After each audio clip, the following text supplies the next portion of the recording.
chévere estar acá. Y pues bueno, yo no sé, vamos a ver qué pasa con este conversatorio, porque la invitación es precisamente como hablar de tácticas y todo, pero creo yo que va más por el lado de la crítica, pues por un lado, por un lado, no sé. Vamos a ver, yo creo que la idea es como más bien generar, más que ponencias o esto, pues que conversemos y que hablemos de eso, de seducir y de conquistar.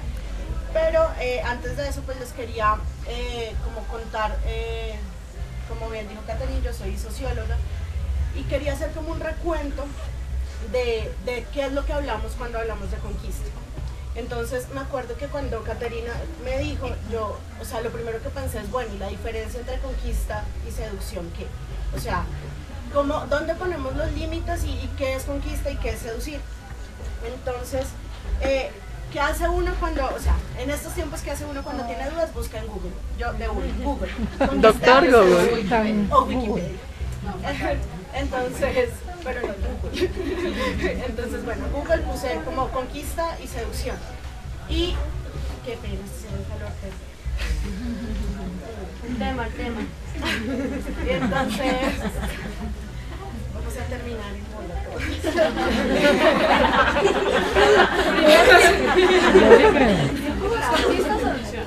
Yo creo que será seducción. Listo, entonces, pues, como que en la Real Academia de la Lengua, así muy oficial y todo, busqué y realmente me sorprendió, porque no me sorprendió, pero sí, decía como, o sea, seducir es engañar con arte y mano, persuadir suavemente para algo malo, atraer físicamente a alguien con el propósito de obtener de él o de ella una relación sexual. Y en cuanto a la definición de conquistar, decía como ganar mediante operación de guerra un territorio, población, posición, etc. Persona. Ganar, conseguir, no decía persona, interesante. Sí. Ganar, conseguir algo generalmente con esfuerzo, habilidad o venciendo algunas dificultades.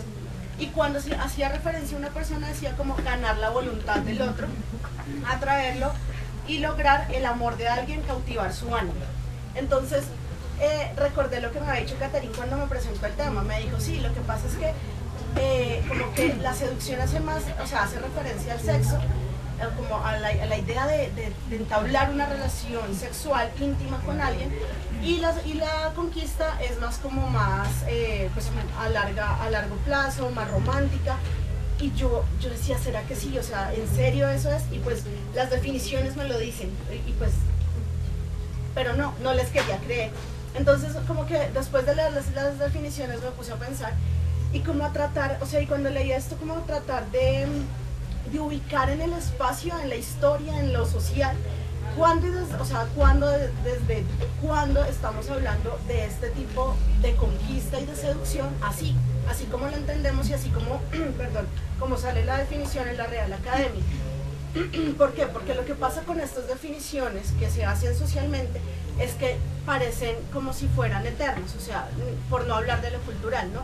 Entonces parece como si solo hubiera una manera de seducir, solo hubiera una manera de conquistar, y estas definiciones hacen eso, limitan esas potencialidades que, pues que en mi opinión deben tener todos los conceptos, y pues para el caso, pues las tácticas de seducción y de conquista. Y me quedé pensando, y a la final mi pregunta, o sea, de ubicar esto socialmente, como históricamente, se reducía a los cuentos de los hermanos Grimm. Yo sé que suena chistoso, pero, o sea, ¿desde cuándo y por qué se nos metió en la cabeza que la única manera, o sea, que recordamos como conquista es como ver a esa doncella así rubia en la torre y el caballero que llega galopando con la espada a salvarle al dragón y, mejor dicho, que le promete amor eterno, ¿no? Como que me quedé pensando que esos cuentos tienen una historia, eso, o sea, no siempre se ha conquistado así. ¿Y en qué se basa eso? ¿En qué sustrato social y cultural está basado esa idea de la doncella débil y del caballero galopante que llega a rescatarla y que no hay de otra? Porque pensaba yo como que antes de esas condiciones lo que teníamos era como, o sea, antes estamos hablando que el siglo XII, siglo XIII, estamos en ese momento, antes de ese momento lo que había era como el rapto, el intercambio de mujeres de tribu a tribu sin mayor sin involucración emocional ni nada por el estilo. Pero entonces se crea este modelo, hay un cambio social que genera un cambio en el modelo de conquista, en la forma en que unos y otras y otras y otras y unos se relacionan entre sí.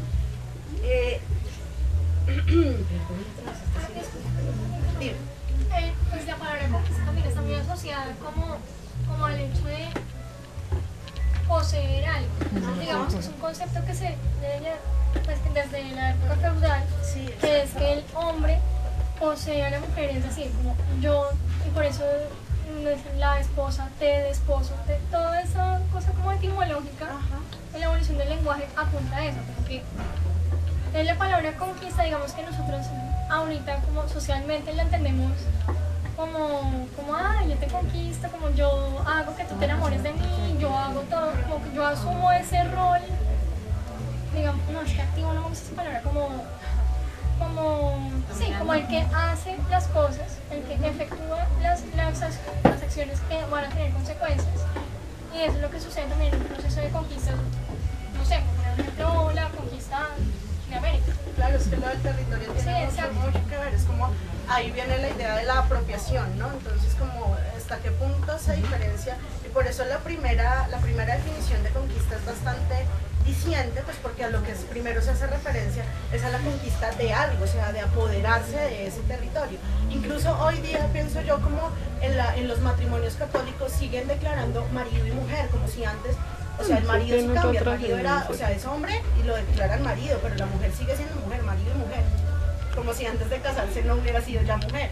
Entonces es como, ok, ¿cuál es el punto ahí? ¿Sí? ¿Me entienden? Pero es que ¿Qué pasa? sí cambia porque pasa de ser una mujer a la mujer, claro, exactamente.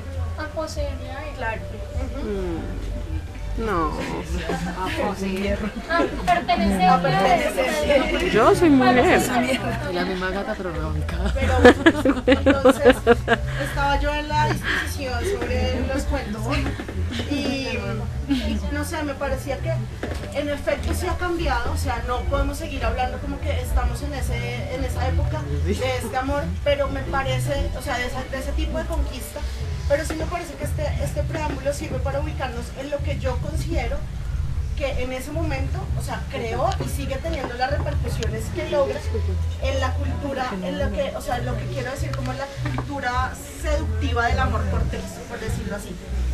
Esta cultura es demasiado, o sea, es muy occidental, es muy blanca, o sea, está muy basada en la conquista de las clases blancas, de la raza blanca, de las clases altas, y sobre todo, y esto me parece fundamental, es una conquista que se basa en la heterosexualidad, o sea, es muy heterosexual este tipo de conquista. Y este modelo seductivo, o sea, el modelo de seducción, para mí, o sea, lo que pone en escena es como una obra de teatro. Una obra de teatro que está fundamentalmente estructurada en oposiciones binarias de masculino, femenino, hombre, mujer, activo, pasivo, yo qué sé, o sea, dominación, sumisión, exactamente. Y todo esto, y todos estos binarismos se generan no solo como diferencias, sino ni siquiera como opuestos, sino como complementarios, y por ende se genera la idea de la heterosexualidad, ¿sí me entienden? O sea, en este contexto de esta conquista cortesana, de un amor de seducción y de, pues no sé, como de todo esto que les he venido contando, la heterosexualidad tiene un papel muy central. Y creo yo que este modelo que les digo, está basado en la conquista, o sea, y ahí es donde vengo yo como a no encontrar los límites, digamos, históricos, pues porque sí entiendo los puntuales que tú haces referencia, pero los históricos como de en la conquista y la seducción, o sea, se me confunden y se me truncan ahí, porque entonces, ¿qué pasa? Este modelo de seducción que se está construyendo es un modelo que cambia la forma en que se conquista, es un modelo que altera la masculinidad, esta guerrera del caballero guerrero que iba y luchaba por su dama, y es una masculinidad que se vuelve, digamos, la del caballero galán, la del caballero que tiene que esperar, que conquista a la dama a punta de prometerle el cielo, las estrellas, los mares, las flores, lo que sea.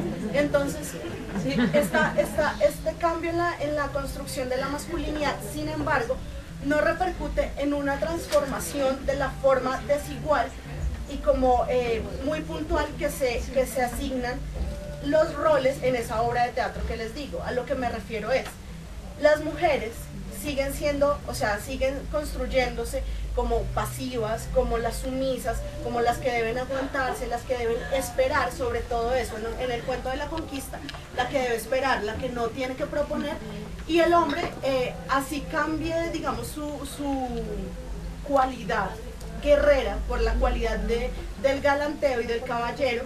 Entonces, sí, exacto, es eso, pasa del guerrero al caballero, es eso.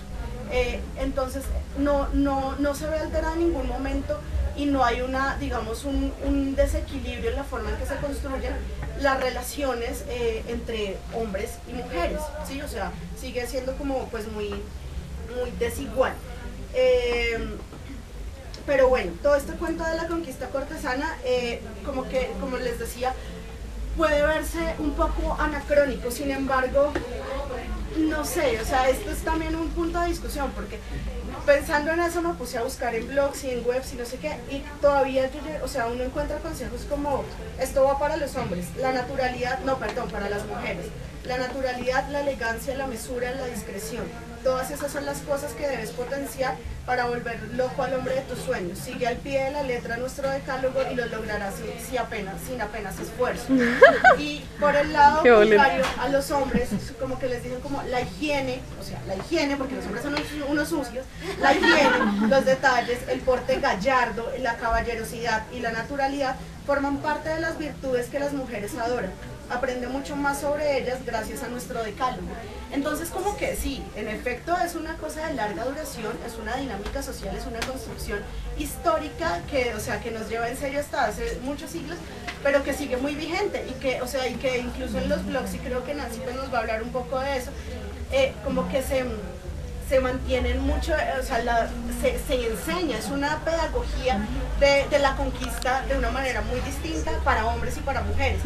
Y a la final está como el sustrato de que se complementen. Y eso pues es el video de la complementariedad, entonces que la mujer es la pasiva, la que tiene paciencia, el hombre, o sea, no sé, se siguen construyendo esas feminidades y esas masculinidades muy marcadas que hace como muy rígidos los modelos bajo los cuales se conquista. Y en nuestro Pero, caso, sí. porque es que estamos hablando de muchos siglos atrás y no somos de esa generación con esos parámetros y esos esquemas que vamos a